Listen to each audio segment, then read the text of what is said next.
Hey everyone, it's Ansu Kamara. Today I'll be showing you how I make snare drums for my tracks.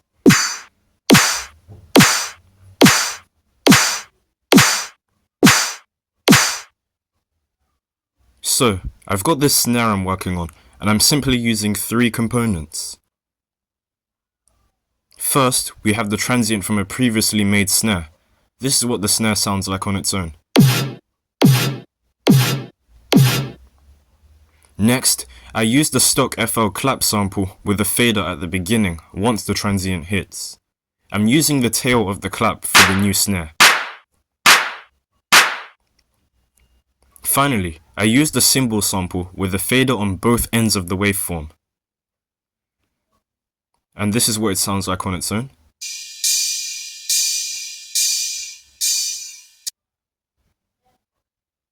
By combining all of these components, I'm using already existing sounds to make completely new ones. This is what it sounds like altogether.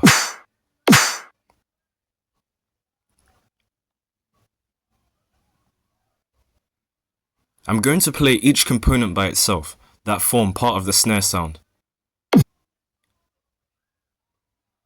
The snare transient.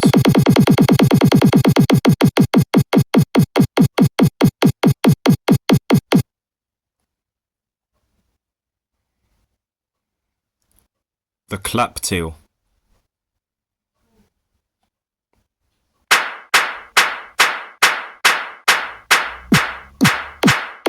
The transient and the tail combined.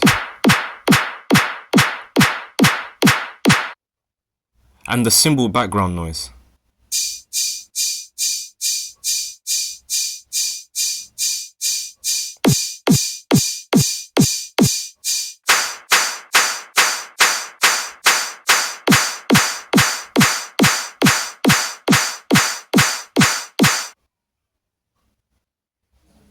Now that I have my new snare ready, it's time to export it.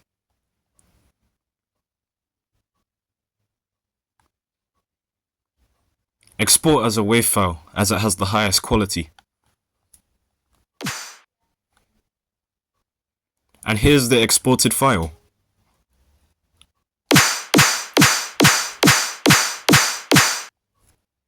And there we have it, a brand new snare for my projects. But we're not done just yet.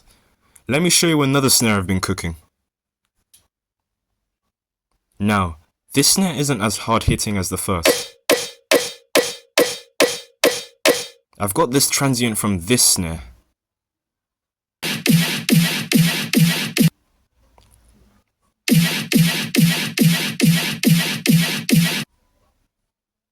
For this snare, I'm using a tonal rim sample instead of a clap.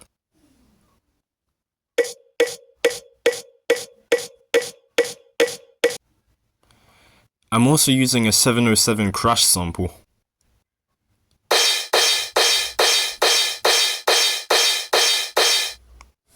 And as a bonus, I'm using an extra sample, a cowbell, to boost the transient.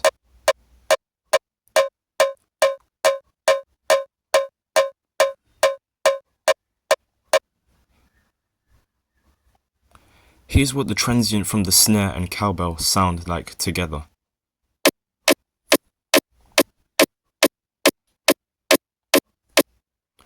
The rim with the part of its transient cut off. Without the crash, the snare sounds like this.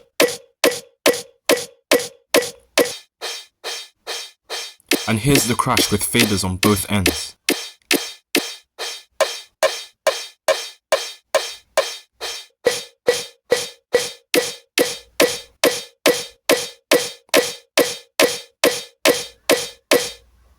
All together now.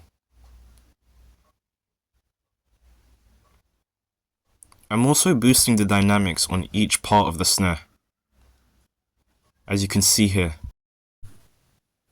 Let's export this one too.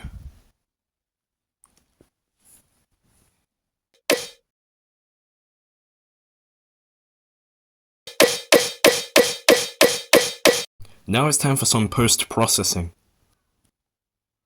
First, I start with an EQ with a shape like this. This is what I have for each band. Band 4 is very vital for the shape, as it boosts the frequencies that the transient hits at. Here's a demonstration with band 7 on a low pass curve. Boosting the frequency around 200 Hz can make pretty much any snare hit harder. I boosted band 4 up to 3 decibels.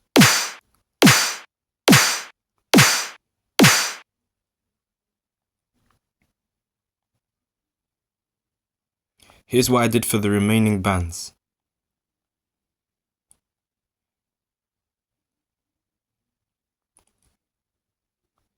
Bands 2 and 7 remain the same.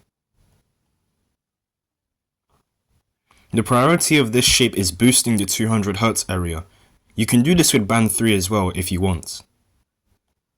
Next, I applied a wave shaper to the snare. I'm using this to boost the dynamic of the tail and slightly distort it. Finally, some compression. I changed the type to medium, increased the attack, release, and changed the ratio.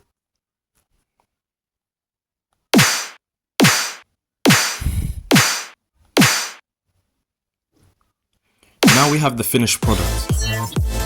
And that's my whole process of making snares. Thanks for watching. If there's any concerns or questions, feel free to let me know in the comments. I'll see you in the next one. Glitches out!